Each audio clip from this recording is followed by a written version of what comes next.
Okay. All right. Hi, guys. So, welcome back. This is me, the real Dana and Diamond Dave. And today we're talking about part two of the Great Migration. So, part one, that was about what, 2 weeks ago when we talked about Yeah, it? We was talking about Black people leaving, particularly New York City, to go to the South, right? And definitely. how everyone first of all, everybody is leaving New York, white, Black, it doesn't matter.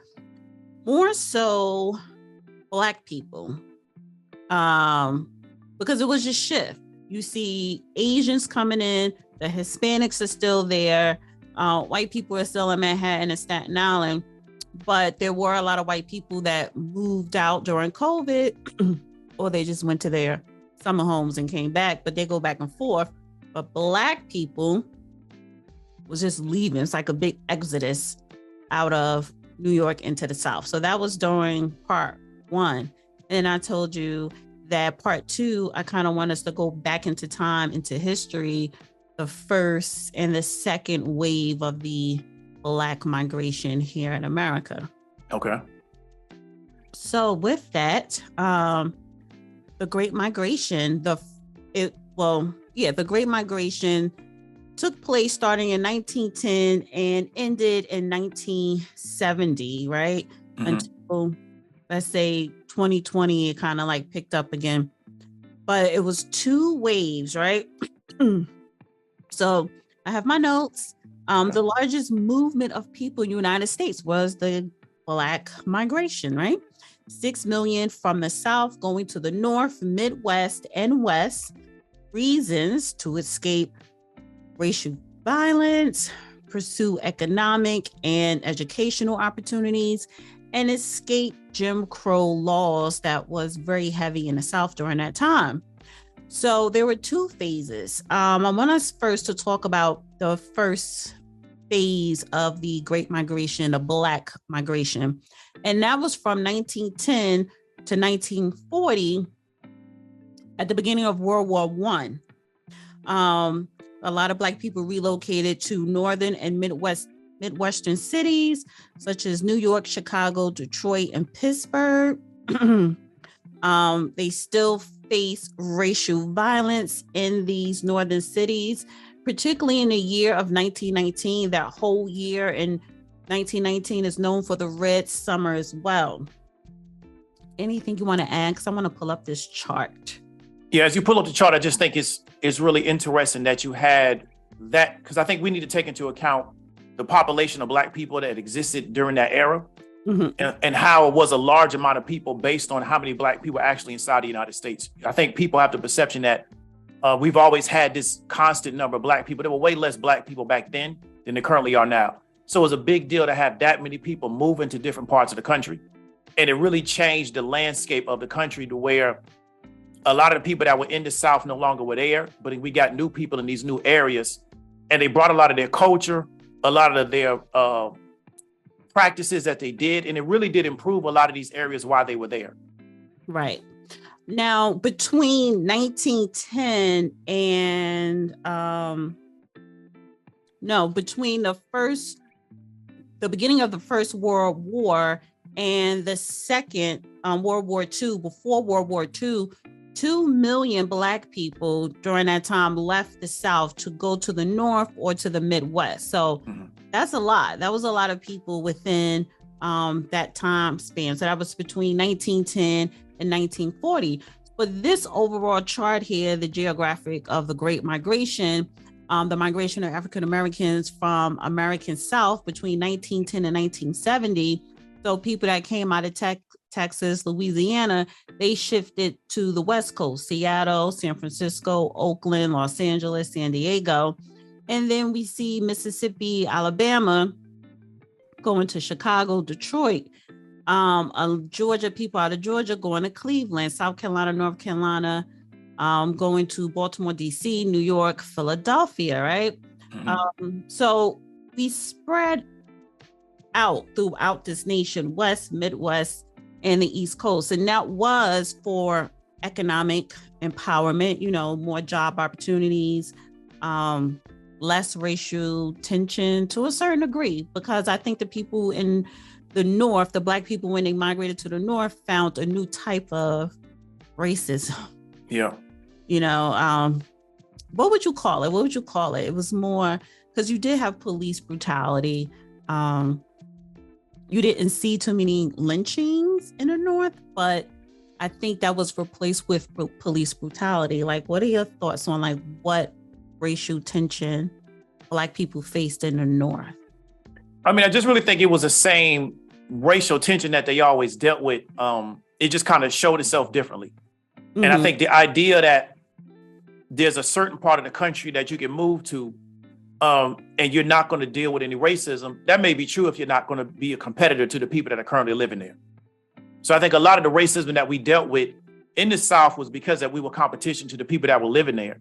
And at one time, they didn't have to deal with that competition. And as you move up north, you're not going to be competition to people that are dealing there. So they're now trying to figure out how can we create, policies or ordinances to stop this group from being competitive and taking what we have worked for, what we think we're going to lose as a result of them being here. One thing I know, because I got people from Chicago, Chicago had always been pretty much just as segregated as the South. Mm-hmm. But people have a perception that it's not because it's quote unquote up north. Right. So that's something that a lot of people don't understand. A lot of these northern cities, especially a lot of these northern Midwest cities, but even after, if you go to the New Yorks, also the Philadelphias, they were set up to be just as segregated as the South. It just looks a little different. It may feel a little different, but it's still kind of played out the same way. Right, exactly. It's this article here by the Philadelphia Tribune. It said they followed the railroad tracks, right? So that was kind of like a map quest of, okay, what city we going to go to? Black people, we laid the tracks for the railroad tracks. Yeah. And it started during slavery, right? So we knew where the metropolis cities were being built, right? Where the railroad tracks were being built. And that's kind of the route where Black people took and, where to go and where to land. And they knew the job opportunities were there. So just swinging back up to the World War II. So during World War I, 2 million Black people exited the South and went to the North. Between 1940 and 1970, that was the second phase of the Great Migration. It brought in more jobs because of the war. Ironically, when you go to war, it does bring in more jobs because they need people to make the weapons and work in the factories. Men going off to war, well, who's going to be working here stateside? A lot of women went to work as well. So it brought more jobs for African Americans. More Black Americans moved northwest to California, major cities, like I said, Oakland, Los Angeles, San Francisco, as well as Portland, Oregon, Seattle, Washington. Within 20 years of World War II, 3 million Black Americans migrated throughout the United States. So the first wave was 2, second wave, it was 3 million. So that's a total of 5. And sporadically in between. So I believe it was a full calculation of 6 million people within a 60 year span left the South to go to the North. But they still face housing discrimination, redlining, which created a racial disparity when we're talking about wealth, generational wealth. So you kind of found jobs, but did this migration lead to generational wealth for Black Americans? What say you? I mean, for a lot of it didn't, but a lot of it had to do with government policy and policies being created to stop that. So I'm one of the persons that's under the belief that the way the system was set up is for Black people to be at the bottom of it economically. Right. So they just going to continue to create policies to make sure that it happens. Because I just think that's a social structure of America, is to figure out how can we make sure that we have a bottom group economically that it's going to turn into socially and politically. So individuals may have some success. So you did have some Black people that were able to build some level of wealth for themselves as individual people, but it was never on a scale and it was never like a whole group. So You get a lot of people talk about certain Black areas, and that is true, but it's also true how quickly they were able to lose what they have built. Off from Florida, you got areas like that, but you also got areas up north. So one of the biggest challenges we have is that even though we were able to go up north, get a level of success, and we were having some success, it was so easy for people to try to turn around and derail it because really that was the status quo for so long, and I think they wanted to keep it that way. Right. I want to zone into Philadelphia. Okay. Today, 2023, Philadelphia is 44% Black, right? 44% of the population is Black. African-American population in 1910 was 85,000, and it rose to 220,000 by 1930. By 1940, it was 250,000. And then by 1950, 375,000. And then by 1970, which was the end of the Black migration, it was at 655,000. That also helped fuel the civil rights movement because you have more Black families, Black people working, so they have more money to invest in these social movements. You could vote. When you talk about the music industry, that Philadelphia sound, jazz became national coming out of Philadelphia. They also had a lot of jobs with the shipyard, manufacturers, construction, textile industry, steel mill, railroads, of course. So, and that's just one city, Philadelphia, that, there are plenty of other Black cities, Pittsburgh, Cleveland, during that time of the Great Migration. A lot of Black people saw economic prosperity, but not wealth because of real estate, right? Can you just quickly talk about the importance of generating wealth via real estate? I mean, for most people, one of the ways in which they're going to be able to generate wealth, especially long-term, is through real estate transactions, being able to own and control real estate. And I think it's something that's often overlooked. And one of the biggest challenges that I have living up north, if I was ever going to live up there, is what we see is large amounts of the city just rent. They don't own anything. Right. And I think it impacts your ability to build wealth because for a lot of us, we're locked out of a lot of other areas. So the one thing that we can carry on generationally is our real estate. So us not having the ability to get real estate and control it, or having our real estate essentially be undercut from us by a lot of tricks getting played through, government zoning laws, raising the property taxes, things of that nature, it impacts our ability to build wealth and then transfer it to the people that are going to be here after us. And so I think that's something that we really want to understand, that we need to try to figure out how can we protect that, because many of us are not going to be able to start an energy company.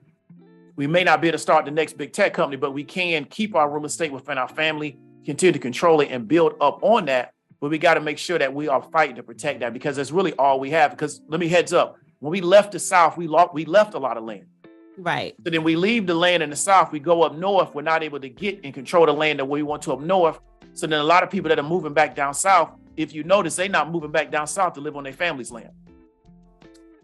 Now, just to be fair, though, would you also say that a lot of the land that Black people owned in the South was taken from them, whether it was by white mobs, the lynch mobs, whether it was, Black people probably paid more in taxes, wasn't making enough money. So I think there were other public policies, social factors that even, that the land was taken, even if it was not done by balance of force, it was done by a stroke of a pen.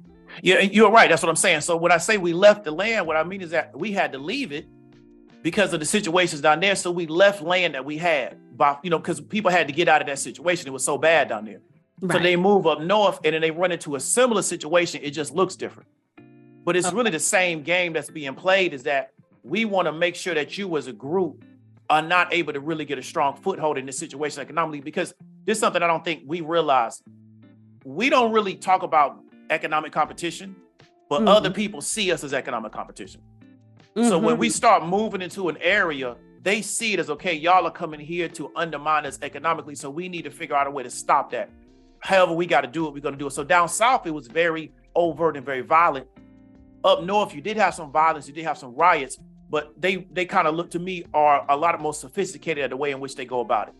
Right. Yes, ma'am. I just want to share this screen real quick. Put this up there because some of the research, the numbers that I'm talking about today, I did get from here, archives.gov, the Great Migration, 1910 to 1970. And I am going to put those links in the description for people to go and do your own research or reading. This is a great starting point to dig a little bit deeper, because that's going to explain why a lot of things are happening in the Black community, or why Black communities are non-existent today.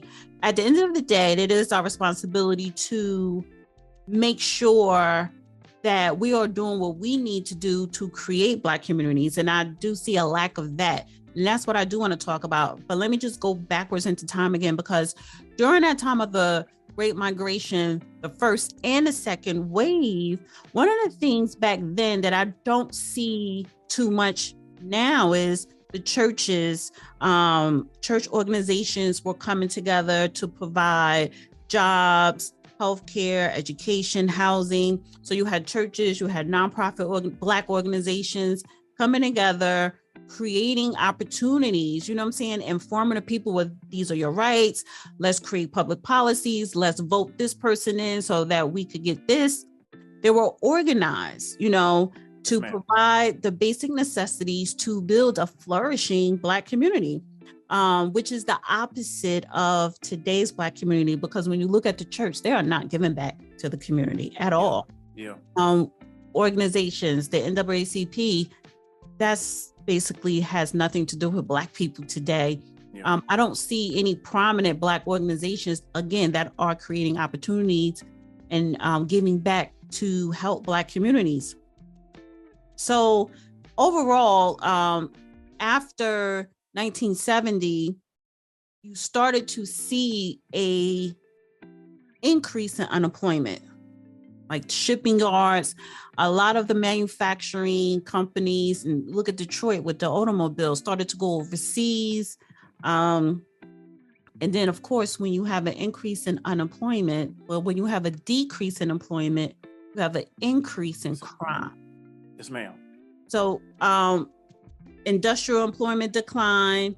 So the shifting reverse migration, Black Americans returning to the South for cheaper way of life, better weather, less crime.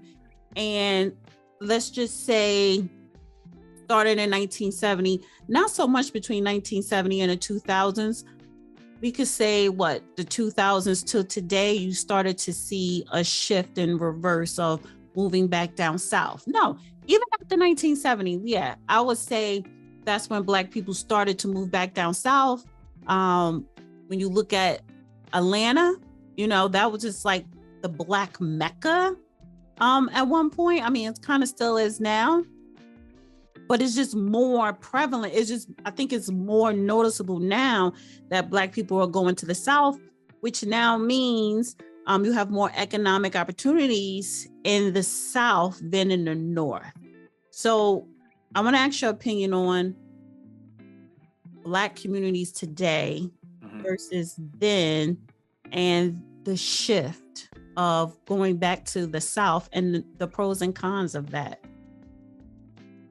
So you want to start with the Black communities or the shift of going back to the South? Well, just when I mentioned that, the Black communities then work together. You had churches, you have nonprofit organizations providing healthcare, education, economic job opportunities, starting your own business. You don't see that now. Mm-hmm. It's like, and then maybe that needs to be a part 3 because that's kind of loaded. I just think we both agree that that's not happening now.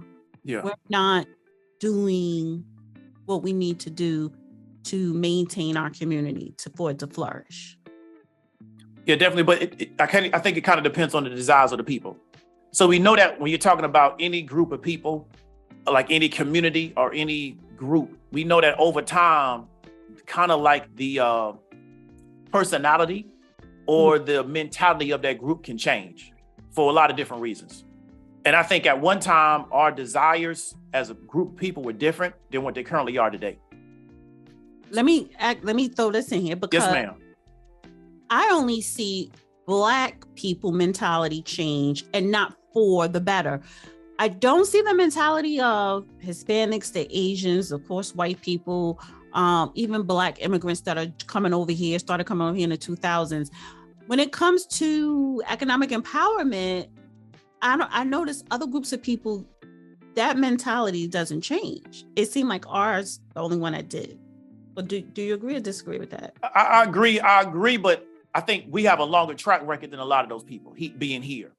Mm-hmm. So I think that our track record is so long, we can kind of look at it over time and then understand that we had certain things that kind of came in and kind of changed our mentality. And what we get on YouTube is a lot of these, I would call it like binary thinking, saying, well, you know, it was welfare that destroyed it, but Black people were poor before welfare.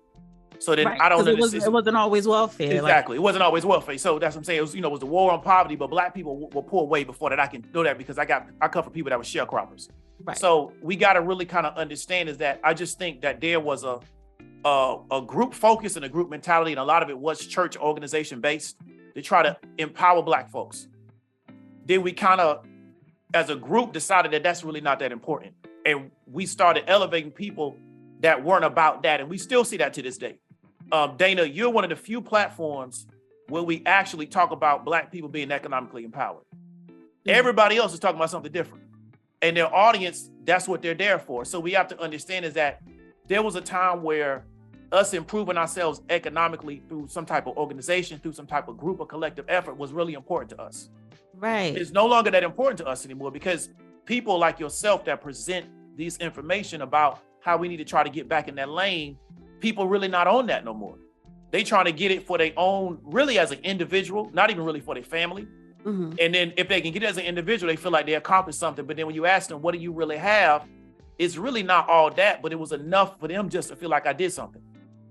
Right. So I think that's the issue. But like you said, with other groups, like I said, so let me give an example. I live out here in Metro Atlanta. The Mexicans are going to take over Western Cobb County. Really? Give them 5 years. It's going to be a Mexican enclave. The citizens or the illegals, or they're just working together? Just working together. It don't matter because, you know, they don't ask them questions whether you're supposed to be here or not. They just going to move with you because we are Mexicans. Right. So they going to take over Western Cobb because I was in Western Cobb, maybe say 2018, 2019. Really wasn't not a lot. Now, if you go to Western Cobb, they're everywhere. They got businesses, they got restaurants, they got homes, they building homes, they're everywhere. They're going to make Western Cobb a Mexican enclave. So you gotta, I just think they, in their group, economic empowerment, them controlling things, them having a foothold is still important. And then also they don't have laws against them doing that. Right. They really got laws in favor of them doing that. Okay. So that's what makes it easier for them to do it. The law is really in favor of them, what they're doing. It's not against them doing it. So economic opportunities in the South. Is there better economic opportunities in the South now for Black people, you know, or does it matter where we go as long as we have the mentality of economic empowerment? Or is the South better? Because that's where we're coming back to the South. I'm from the South. I don't think the South is better. I think it depends on your skill set, one. Okay. And it really depends on your group. Black people still moving down from up north to the South is just individual units. Okay. And they're going to run into these ethnic enclaves. And I said it before, I said economic enclaves. They're going to run into these ethnic enclaves. You go to Orlando, ethnic enclave. You go to Miami, ethnic enclaves. You go to Atlanta, you're starting to see more ethnic enclaves. So you're going to run into these same ethnic enclaves, just like you had them up in New York City. They're not going anywhere. This is how these people build out. So if you're just an individual, unskilled person, is there opportunity here? Yeah. But you're still competing with a group of people and you by yourself. And that's what people don't understand. So the same game you got in New York, where you got whole ethnic groups or religious groups, they control whole neighborhoods. Everything coming and going in that neighborhood, they say how it's going to go. Mm-hmm. You getting that down here in Atlanta. You got that in Orlando. You definitely got it in Miami.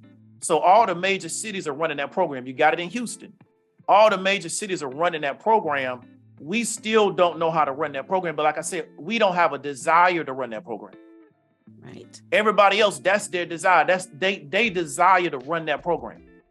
And that's the key. You have to have the desire to want to do it. The people in the first and the second wave of the Great Migration here, you know, from 1910 to 1970, between World War I and World War II, they had the desire of moving to a better area so that they can work together for economic prosperity, for educational prosperity. So we moved out a unit between 1910 and 1970, and then it just fell apart. Yeah, definitely. So that is going to segue us into our next topic. That's going to be part 3. Okay, good. How did it fall apart? And why? Who? What? I mean, It's a lot. It's a lot of different reasons because, like I said before, I don't think we understand that everybody sees us as competition, but we don't see anybody else as competition. And they are a competition. Yeah. You have women with newborns with their young babies and men, fathers and mothers, traveling through a damn jungle. Yeah. In South America to get here. A lot of them are dying. Why? They know, yeah, it's not, it's not about, oh, America the Great. It's about opportunity. Yeah. That's our competition. Yep. You want to look down on, I'm not saying build the wall because they're beneath me. No, I'm saying build the wall because that's our competition. Exactly. If I would never, but maybe I'm too Americanized, that's a sacrifice to know that it's basically a 50-50 chance that me and my children are going to make it through this damn jungle. Mm-hmm. We don't know nothing about no damn jungle or no rainforest. We don't know nothing about that. So if they're making that trip, you talking about the mentality, you know what I'm saying? Like, I understand. They're on a whole nother level. Yeah. That is our competition.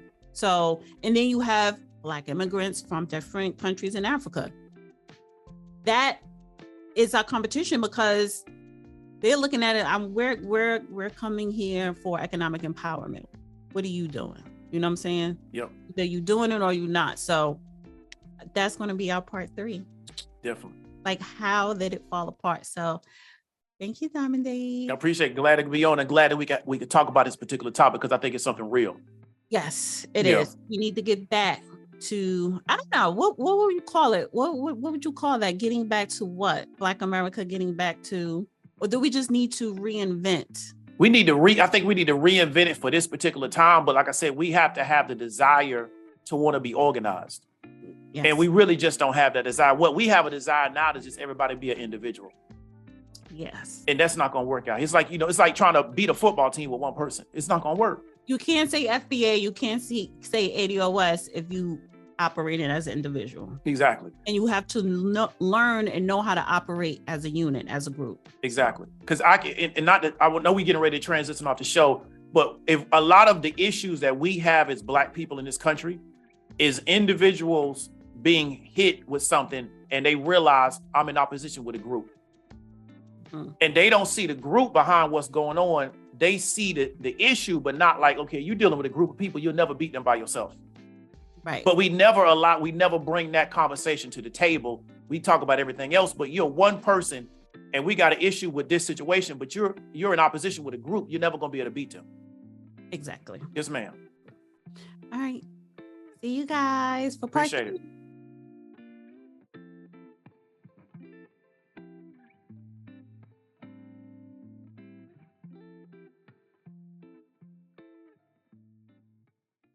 Dana with the data.